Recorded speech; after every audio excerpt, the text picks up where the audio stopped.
새해가 되고 설 명절이 되면 사람들이 인사를 서로 나누지 않습니까? 새해 복 많이 받으세요. 옆에 분들과 함께 인사하겠습니다. 새해 복 많이 받으세요. 새해 복 많이 받으세요. 저는 이 인사말에 두 가지 의미가 있지 않을까 생각을 해요. 하나는 그냥 복이 막 굴러들어왔으면 좋겠다, 너에게. 운수 대통인 거죠. 로또 대박. 그런 의미가 있고요. 또 하나의 의미는 복받을 수 있는 유효한 일들을 통해서 풍성한 결과를 얻었으면 좋겠다는 덕담이라고 생각을 합니다. 여러분 어느 해석이 좋으십니까? 로또 대박이 좋으십니까? 우리의 그 한 해의 성실함을 통해서 하나님 주시는 그 은혜가 넘치는 그 복을 원하십니까? 뭘 바라보는가에 따라서 또 우리들의 삶의 방향이 달라지겠죠. 색깔이 달라지고. 성경에서의 복을 보면요, 철저하게 하나님께 순종하는 것과 연결이 됩니다. 내가 하나님께 순종했는가? 하나님께 순종하지 않았는가? No pain, no gain. 우리의 어떤 그 하나님 말씀 앞에서의 우리의 그 애씀, 우리 어떤 헌신, 또 어떤 희생, 자기 부인, 그런 것들을 통해서 우리의 삶에 또 하나님의 그 견고하심케 하는 그 은혜들이 있는 것을 볼 수 있는 거죠. 그냥 대박은 없습니다. 성경에 보면 그냥 대박은 없어요. 근데 많은 그리스도인이 그렇게 생각을 하죠. 그냥 어느 날 하나님의 복이 넝쿨채 들어오기를 희망을 합니다. 기대하는 거죠. 그런 점에서 오늘 이 시편 119편 1절로 이 8절의 말씀은 우리에게 그 신앙의 어떤 그 기본적인 시각, 그것을 건강하게 세워주는 역할을 한다라고 봐요. 1절로 8절 이 말씀 전체 어떻게 보면 시편 119편 전체를 개괄하는 그런 그 말씀이기도 한데, 우리의 하나님과 우리와의 관계 안에서 어떤 것이 복인지, 특별히 시인은 이 복이라는 단어를요, 1절에 여호와의 율법을 따라 행하는 자, 또 2절에 여호와의 증거들을 지키고 전심으로 여호와를 구하는 자와 연결을 합니다. 그래서 복되고 온전한 삶의 방편과 목적은 이 하나님과의 인격적 관계를 형성하는 하나님의 말씀과 관련해서만 바르게 규정될 수 있다, 이렇게 노래하고 있는 거죠. 저는 굉장히 중요한 시인의 고백이라고 봐요. 우리 1절을 보면 1절 말씀 같이 읽겠습니다. 행위가 온전하여 여호와의 율법을 따라 행하는 자들은 복이 있으며, 그러니까 시인은 1절에서 여호와의 율법을 따라 행하는 자들이 복이 있다고 했습니다. 여호와의 율법을 따라 행하는 자들. 여기서 행위가 온전하여 라는 이 표현은요, 인생을 어떻게 온전하게 살아가는 자들, 또 올바른 방법으로 살아가는 자들, 그런 자들을 의미하는 거죠. 근데 이것은 자기의 평가가 아닙니다.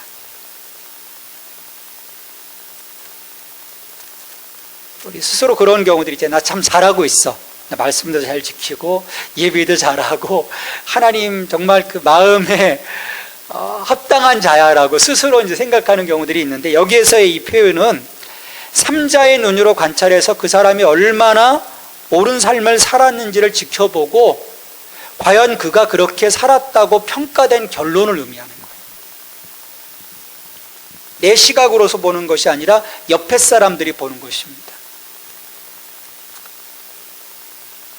옆에 사람이 봤을 때 아, 참 저 사람은 온전한 사람이야, 합당한 사람이야. 왜? 그 삶의 어떤 그 열매로서 이제 그게 드러나기 때문인 거죠. 근데 그런 삶을 가능케 하는 것은 그가 갖고 있는 도덕적 능력이 있지 않습니다. 우리 종종 사람들에게 그런 평가를 하잖아요. 저 사람은 법 없이도 살 수 있어. 꼭 이제 그 안에 그 어떤 도덕적 능력이 있다라고 보는 거죠.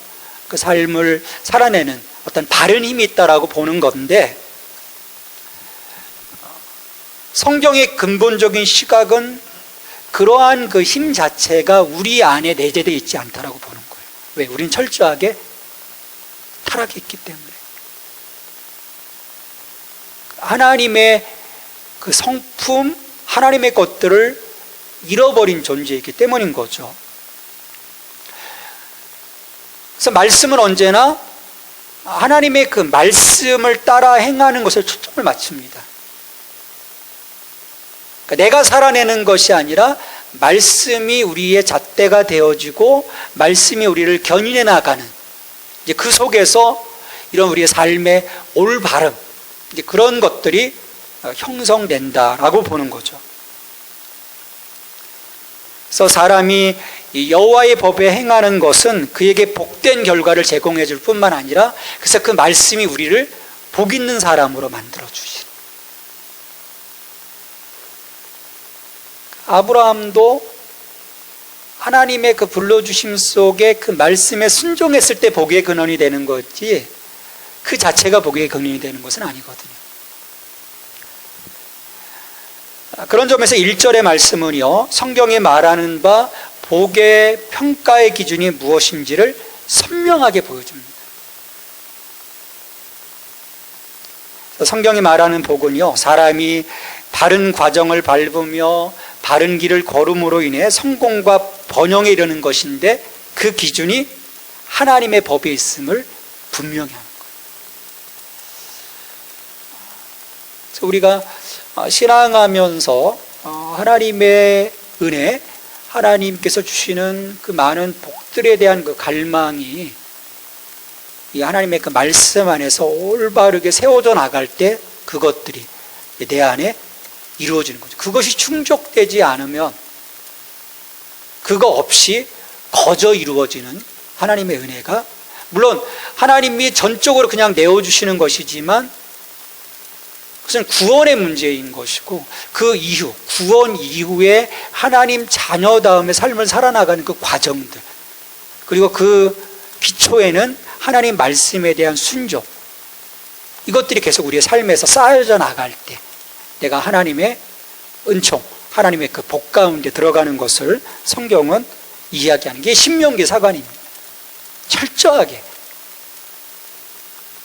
우리가 하나님 앞에 행해야 할 것들에 대해서 얘기하는 거예요.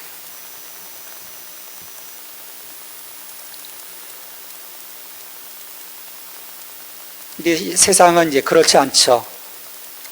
자기 지혜, 자기 어떤 그 갖고 있는 특별한 어떤 성품들, 또 노력, 어떤 자신의 어떤 수양으로 온전한 삶을 살아갈 수 있고, 그런 것들이 기초에서 쌓여가다 보면 자기가 성공하고 번영할 수 있다고 생각을 해요.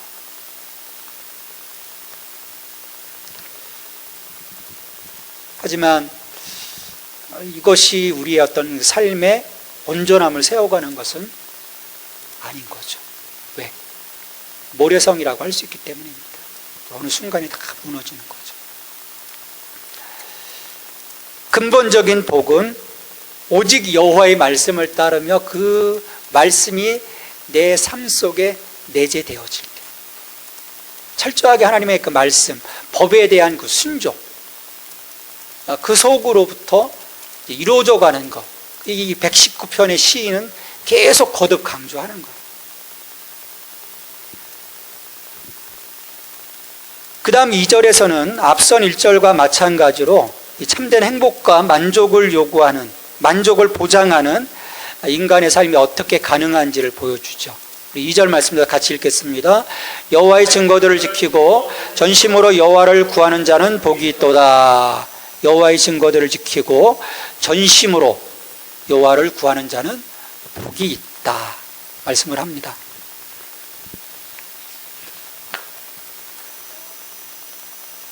진정한 의미에서 율법을 지키는 삶이란 그 율법을 허락하신 하나님을 구하는 삶입니다.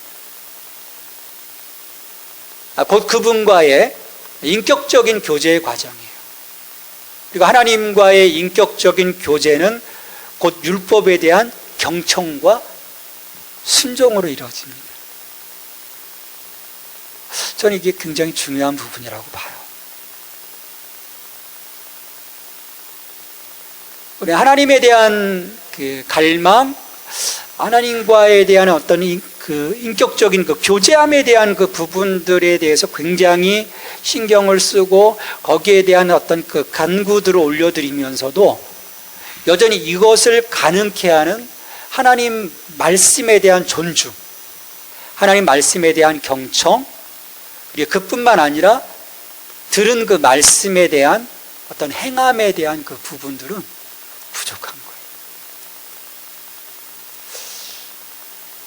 그러면 온전한 하나님과의 관계가 이루어지는 게 아니죠. 우리가 하나님을 잘 모르는 거예요. 더군다나 이런 그 인격적인 관계는요, 부분적일 수 없습니다. 우리 사람과의 관계도 그렇잖아요. 두 마음을 품고서는 그 관계가 깊어질 수 없거든요. 그 한 사람에게 올인해야 되는 거예요. 올인.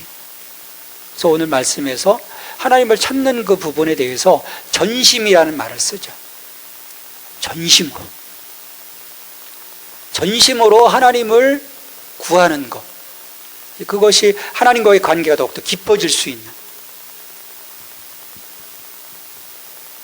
신명기 4장 29절에서 말씀을 합니다. 우리 같이 읽겠습니다. 4장 29절. 그러나 내가 거기서 내 하나님 여호와를 찾게 되리니 만일 마음을 다하고 뜻을 다하여 그를 찾으면 만나리라. 전인격으로 온전히 하나님을 따르며 하나님을 구하며 하나님을 섬겨야 하는 것. 그럴 때 하나님이 우리를 만나주신다라는 거죠. 하나님이 문제 있는 것이 결코 아닙니다. 하나님 왜 그러세요? 라고 우리가 종종 그럴 때가 있어요. 아니에요. 내 마음이 전심으로 온전히 주님을 향한 그 마음 전부를 드리며 그분께로 나아가고 있는가가 점검되지 못하는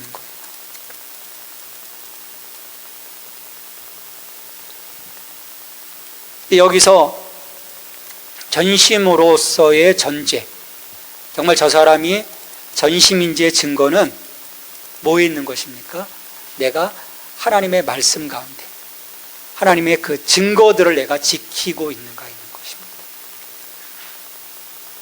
아버지 사랑해요 하면서 아버지의 말을 안 듣는다면 그 아버지의 사랑이 가짜라는 거죠. 물론 완전 가짜는 아니겠죠. 그래도 좋아하는 거죠. 하지만 전심으로가 아닌 거예요. 그래서 이렇게 말씀이 중심되는 삶을 살아가면 그래서 주님의 그 바른 길, 생명의 길을 걸어가노라면, 내가 전심으로 주님을 찾노라면 그 삶이 어떻게 되겠습니까? 정말 그렇게 레알 그렇다면, 저는 분명히요, 정말 그렇다면 주의 말씀의 기준을 벗어나지 않습니다. 자꾸 곁길로 빠지는 것은요, 이 전심의 문제가 있는 거예요. 하나님 앞에 정말 나의 것을 다 드리지 못하는 거예요.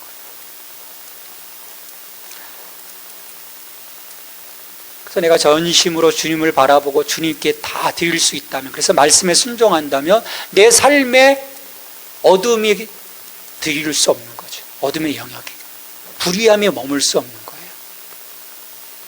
그래서 3절에서 말씀하는 것입니다. 참으로 그들은 불의를 행하지 아니하고 주의 도를 행하는도다. 그러니까 1절, 2절의 그 말씀을 다시금 정리해 주는 거예요. 행위가 온전하여 여호와의 율법을 따라 행하는 자들은 복이 있고, 또 여호와의 증거들을 지키고 전심으로 여호와를 구하는 자는 복이 있는데, 참으로 그들의 삶 속에서 보면 불의함이 깃들지 아니하고 온전히 주님의 길에 서 있다라고 보는 거죠. 하나님의 말씀은요, 우리가 행해야 할 옳은 길을 보여주십니다. 가라! 그 지점을 보여주시는 거죠. 또 그뿐만 아니라 행하지 말아야 할, 거기에 머물러 있어서는 안 될 불의함의 요소들을 또 보여주세요. 성경 전체에서 그렇습니다. 그 어둠과 빛의 그 양면을 다 보여주는 거예요. 피해야 할 것, 거해야 할 것. 그렇게 전심으로 하나님을 구하고 하나님을 사랑하고 그 사랑함을 통해서 하나님의 말씀에 순종한다면 우리의 삶 속에서는 그 하나님의 그 말씀의 그 온전함의 빛을 따라가는 그런 그 성실함이 드러나게 되는 거예요. 이걸 세상 사람들은 잘 알아요. 저 사람이 정말 하나님의 그 말씀대로 살아가고 있는지. 말씀을 다 보여주고 계시니까, 말씀은. 그리고 무엇보다도요, 시인은요, 이 주의 법도를 지키는 것이 선택이 아니라고 이야기해요. 어떤 타협점이 아니라는 거예요. 근데 우리 안에는 그런 어려움들이 있어요. 말씀이 어려워요. 이거 지키기가 쉽지 않아요. 관계 안에서 보면 정말 저 사람을 사랑한다면 우리의 그 마음들이 어떻습니까? 어려운 것도 해내거든요. 어떻게 보면 정말 불가능한 것조차도 사실은 해냅니다. 정말 사랑하면. 그래서 이 시인은 계속 전심이라는 말을 사용하는 거예요. 그러니까 정말 전심으로 하나님 사랑하면, 전심으로 하나님 구하면 그 말씀 가운데 서 있게 될 거라는 거예요. 그게 증거라는 거죠. 그러니까 그것이 없을 때 보면 전심으로 하나님을 찾는 것이 아닙니다. 하나님을 사랑하는 것이 아닌 거예요. 적당하게 어떤 그 적당한 선에, 어떤 그 경계선에 머물러 있는 거죠.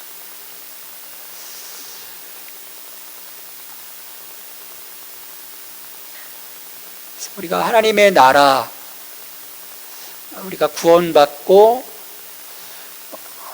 그 어둠에서 빛으로, 죽음에서 생명으로의 포지션의 어떤 전환점은 이렇지만 하나님이 궁극적으로 원하시는 그 로마서 5장에서 말씀하시는 생명 안에서 왕노릇하는 그 삶의 자리까지로 나아가는 이 하나님의 은총, 이 하나님의 복에 대한 그 혜택을 많은 사람들이 누리지 못하는 거예요. 간신히 구원받은 것, 그것으로 만족하는 거죠.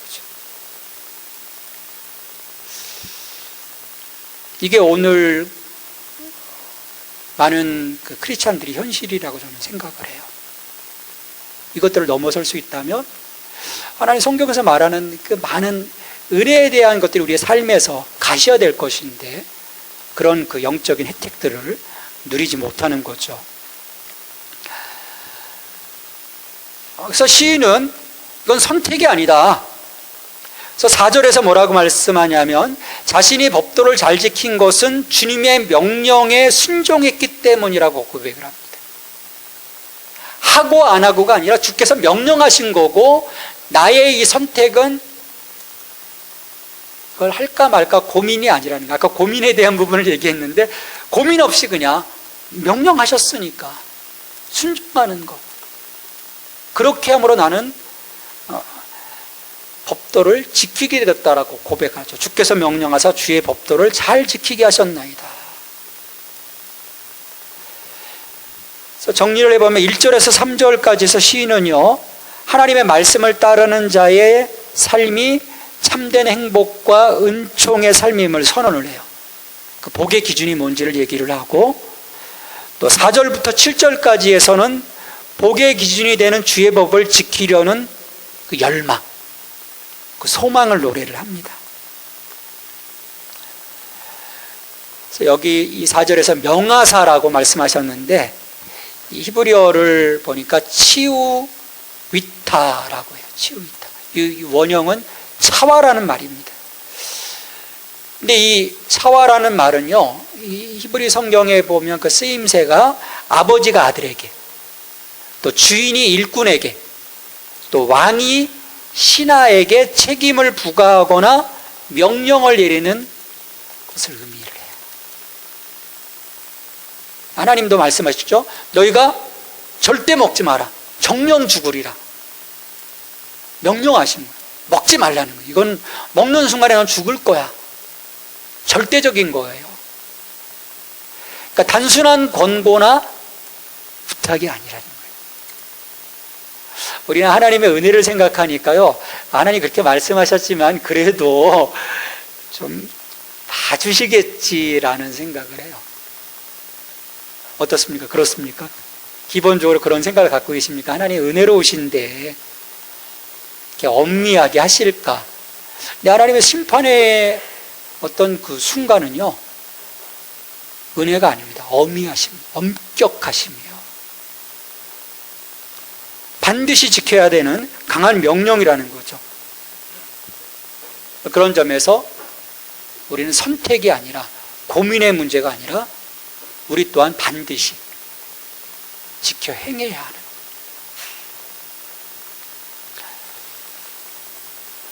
그래서 본문에서 보면 이처럼 그 하나님의 말씀은 하나님께서 명령하셨다는 점에서 직접 명령하신 거예요. 그리고 그 내용이 하나님으로부터 말미암은 것이라는 점에서, 그리고 반드시 지킬 것을 요구하셨다는 점에서 우리는 그 말씀에 100% 순종하는 것으로부터 우리의 믿음이 시작된다는 것을 늘 생각을 해야 합니다. 할까 말까 고민 없이.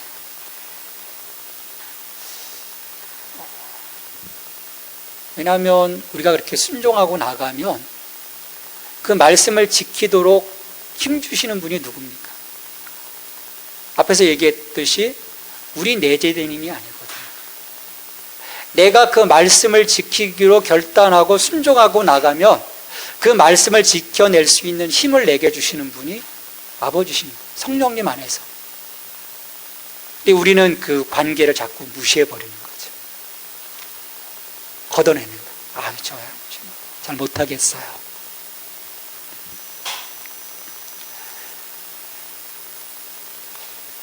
그러니까 이 점은 우리가 전심전력한다고 해서 말씀을 지킬 수 없다는. 그래서 시인은 그 점을 잘 알고 있죠. 그래서 5절에서 이렇게 하나님께 노래를 합니다. 5절 말씀 함께 읽습니다. 내 길을 굳게 정하사 주의 율례를 지키게 하소서. 말씀이 선택이 아니라 인간 본연의 본분이요 사명인데, 그래서 이것을 타협 없이 전심전력을 다해 지켜야 되는데 전심전력한다고 되는 게 아니에요. 그래서 이 시인은 주님, 제 삶을, 저의 길을 흔들리지 않게 하여 주시어서, 상황들을 하나님 조성해 주시어서 그 말씀의 길에 서 있도록, 우리 어떤 그 환경의 흔들림, 우리 마음의 흔들림, 그런 어떤 우리 영적인 상태, 이런 것들이 늘 어떻게 됩니까? 사탄에게 노출되어 있거든요. 사탄은 우리를 뒤에 흔드는 거죠. 그걸 고민하니, 왜 그렇게 어렵게 살려고 하니, 또 환경 속에 어떤 고민거리들을 던져주는 거죠. 그러면 그 고민거리에 또 사로잡혀서 또 말씀은 조금 이렇게 또 옆으로 밀어줘. 아, 주님, 저 지금 힘들고 어려운데 좀 봐주세요라고 하는 그런 상황들이 계속 연출되는 거죠. 그래서 시인은 고백하는 거예요. 주님, 내 길을 굳게 정해 주십시오. 그래서 정말 내가 이 말씀을 지켜감에 흔들리지 않도록 도와주세요라고 기도하는 거예요.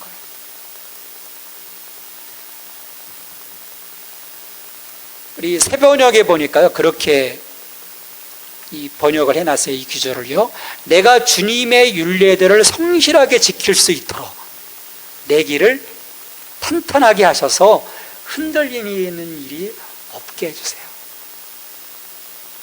많은 그리스도인들이 사실 그렇거든요. 어렵고 힘들어지면요, 어느 순간 말씀이 그 앞에 서 있지 못할 때가 참 많아요. 왜? 어렵거든요. 답답하거든요. 그 문제가 더 커 보이거든요. 그래서 이런 강구가 우리에게 필요해요. 하나님의 율법을 자신의 능력과 힘만으로는 온전히 지킬 수 없음을 시인이 고백했던 것처럼 우리도 기도해야 되는 거예요. 하나님, 내 인생을 견고하게 붙잡아 주셔서 흔들리지 않게 해주시고 고민하지 않게 해주시고 어려워하지 않게 하시고 오직 내가 주님 말씀 중심의 삶을 살아갈 수 있도록, 이것이 내 삶의 우선이 될 수 있도록 도와주세요 라고 하는 기도가 그래서 필요한 거예요. 이렇게 주의 인도하심으로 하나님의 그 말씀에 순종하여 주님의 계명을 낱낱이 마음에 새기며 나아갈 때 우리는 하나님 앞에서나 사람들 앞에서 부끄러움을 당하지 않게 될 것입니다. 6절에서 고백을 하죠. 내가 주의 모든 계명에 주의할 때는 부끄럽지 아니하리이다. 내가 주의 모든 계명에 주의할 때, 그것들을 바라보고 그것들을 내 마음 신비에 새기고 그 말씀대로 살아가기를 늘 성령 안에서 기도하고, 이 말씀이 내 이 지금 걸어가는 것이 말씀으로 비춰보았을 때 정말 하나님 기뻐하시는 것인지를 내가 늘 바라볼 때 우리는 모든 것에 부끄럽지 않게 될 거라고 시인은 고백하는 것입니다. 이 부끄럽지라는 그 말은요, 1절, 2절에서 이 복으로 사용된 히브리어로는 아시레라고 하는데, 이 행복, 번영, 이것과 반대되는 의미예요. 어떤 실패, 패배, 굴욕, 그런 것들을 의미하죠. 그래서 시인은 이런 그 아시레와 반대되는 이 부끄럽다라고 하는 이 개념의 단어를 사용해서 하나님 말씀을 살아갈 때 실패, 패배, 굴욕을 당치 아니할 것이다라고 하는 것을 강조하는 거예요. 한번 여러분 살아보십시오. 내가 말씀 가운데 있기를 정말 결단하고 그 도우심 속에 있을 때 우리 하나님이 우리의 삶을 정말 견고하게 세워주시려고 믿어요. 왜? 우리의 삶을 통해서 하나님 영광 받으시는 분이기 때문에 우리의 실패와 우리의 패배와 우리의 굴욕이 거듭된다면 하나님의 영광을 가로막는 거거든요. 아버지께서는 그것을 원치 않으세요. 하나님 영광 받으시길 기뻐하시는 분이거든요.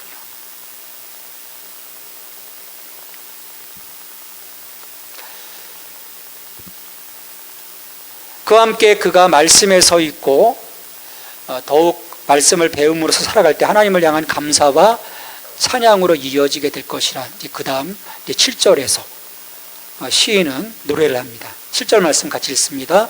내가 주의 의로운 판단을 배울 때는 정직한 마음으로 주께 감사하리이다.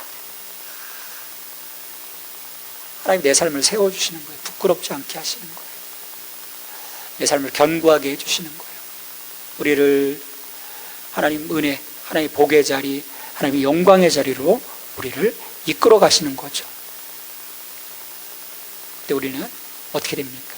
정말 하나님께 진실된 마음으로 감사와 찬양을 드릴 수 있는 거예요.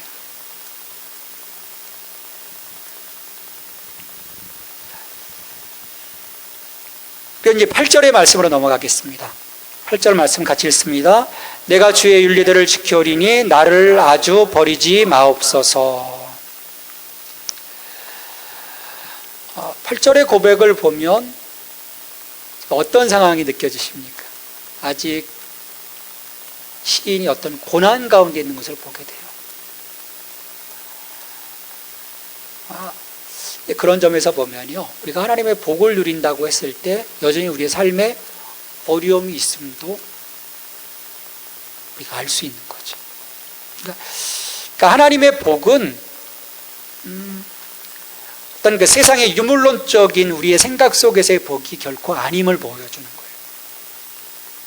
하나님의 함께하심, 하나님의 동행, 그 하나님의 거대한 그 계획 속에 우리의 삶이 세워져 있음에 대한 것이지, 지금 이 땅에서의 어떤 그 번영에 대한 부분이 이제 아닌 것을 보게 돼요.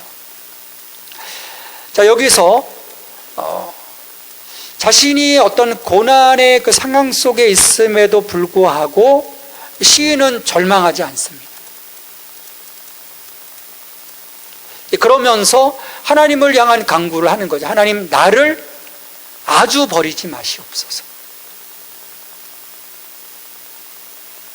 시인들의 어떤 고백 속에 그런 고백들이 있죠. 하나님, 내게서 성신을 걷어가지 마십시오. 나를 외면하지 마십시오.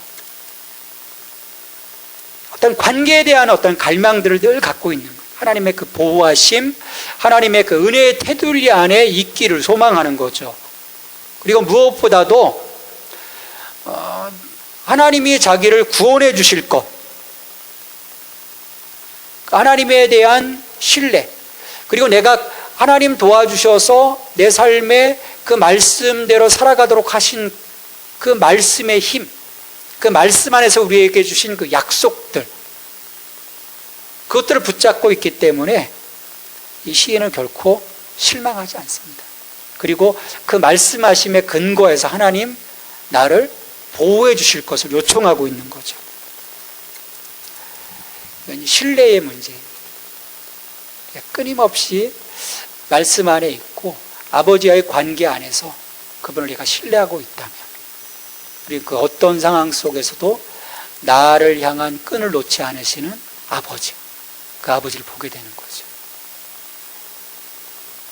종종 그런 소리를 들을 때 그래서 마음이 아파요. 하나님이 나를 버리셨다. 하나님이 나를 외면하셨다. 안 그렇거든요. 우리 부모와 아이들 사이도 그렇잖아요.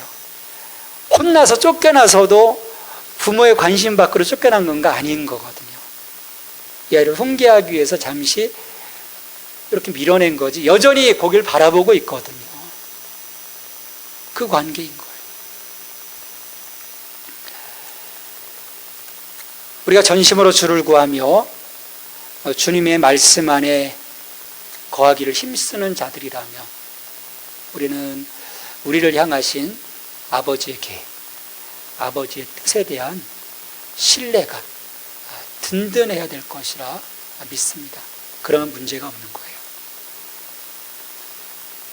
그리고 그 신뢰 안에서 하나님 우리를 더욱더 다뤄가실 거고요.